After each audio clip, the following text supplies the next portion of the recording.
Hi everyone, welcome back to my channel. Today I'm excited to share that I made this adorable needle felting poodle. It's a simple DIY project that's perfect for beginners.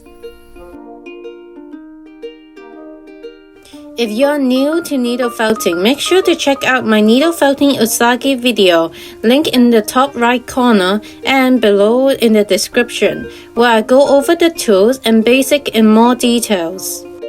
I've got a bunch of different needle felting material packs, but today we're working on this poodle kit. It comes with instruction, a QR code, a keychain, and some felt. I will keep leveling up with each needle project, tackling more challenging needle felting packs in the near future. Now let's get started and see how it all turns out. So I'm starting with the base for the poodle by ripping some felt and felting it into a ball. I'm using the pink needle pen to speed up the process and will switch between different needles for various parts. It's entirely up to you which needle you choose to use. Then I will wrap it in more wool to build up the size. This is how the piece looks halfway though. Now I'm going to smooth it out because the surface is still loose and fluffy. When making a needle felting ball, make sure to keep turning it so it gets evenly felted from all directions. Once the surface was completely smooth, I move on to shaping the mouth. I remove some extra felt, then attach it to the face. Now it's all about reshaping the dog's mouth. I switch to a single needle to create details, poking it into a round triangle shape and focusing on the edge to achieve that poodle mouth look. Now moving on to the ears, I'm folding a chunk of felt and trimming the excess to shape them into a long, fluffy, round ears. To achieve that round shape, you will need to keep turning the piece back and forth frequently. After reshaping the ears, I place them on each side of the head and poke around the edges until they are firmly attached. Then I repeated the process with the other ear. One great thing about needle felting is that it doesn't create much mess. Unlike crafting like punching needle where yarn gets everywhere, needle felting is pretty tidy, except for the occasional pokes, which still stings a bit.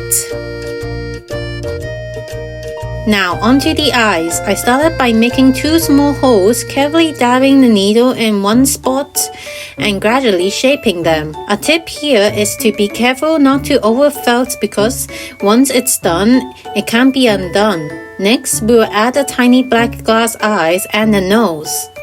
The eyes will go around here and the nose will be right about here.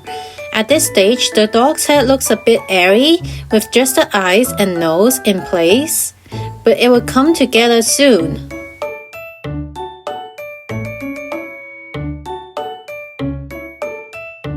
Let's move on to the mouth. A common mistake beginners make when felting is using too much wool for the facial features.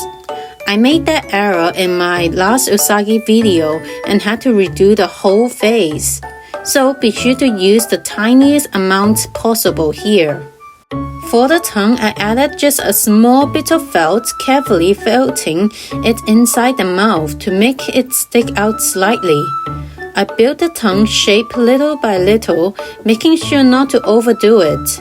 I added a small bit of black felt to finish off the mouth, making it stand out.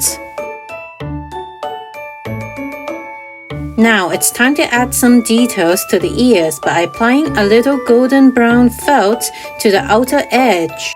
This should give it a cute touch. I'll keep working on it and see how it all turns out. Alright, this is how it looks like so far. Now it's time to work on the body. I will start by rolling up the felt to create the hips and chest. Since a poodle's chest is larger than its hips, I will add more felt to the chest area. It's a bit tricky because the dog's body has a natural curve from the chest to the hips, so I will work on shaping that correctly.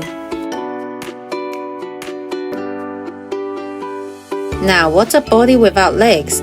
I started by rolling up the felt and poking it with a needle. Attaching the legs to the body was trickier than I expected because it was challenging to avoid over-felting. You need to ensure both legs are at the same length and size so they look even. Achieving symmetry can be difficult with needle felting. I attach the legs to the body and carefully fill up any gaps with extra felt to secure them in place.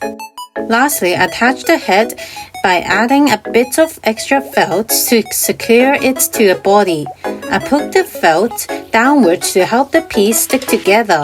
Since it wasn't standing well at first, I adjust the head slightly to one side to balance the body and head. For this part, I'm using the thinnest needle to poke sideways and shape the dog's back legs and pelvis, carefully molding it as the fluff forms. Now for the tail. Since the poodle's tail is fluffy and round, I stretch out the felt, roll it up, and needle it into shape, and I secure it at the back of the poodle.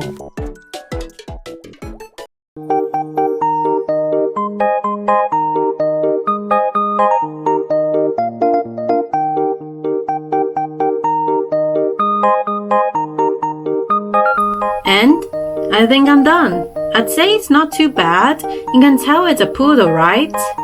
I'm not a professional, but all things considered, I think it's a success. I had a lot of fun. If I were to do another needle felting again, which character should I make? Please comment down below. If you enjoyed this video, please give me a thumbs up. It lets me know you liked it. That's all for now. Thank you guys so much for watching, and I will see you in my next video. Bye guys!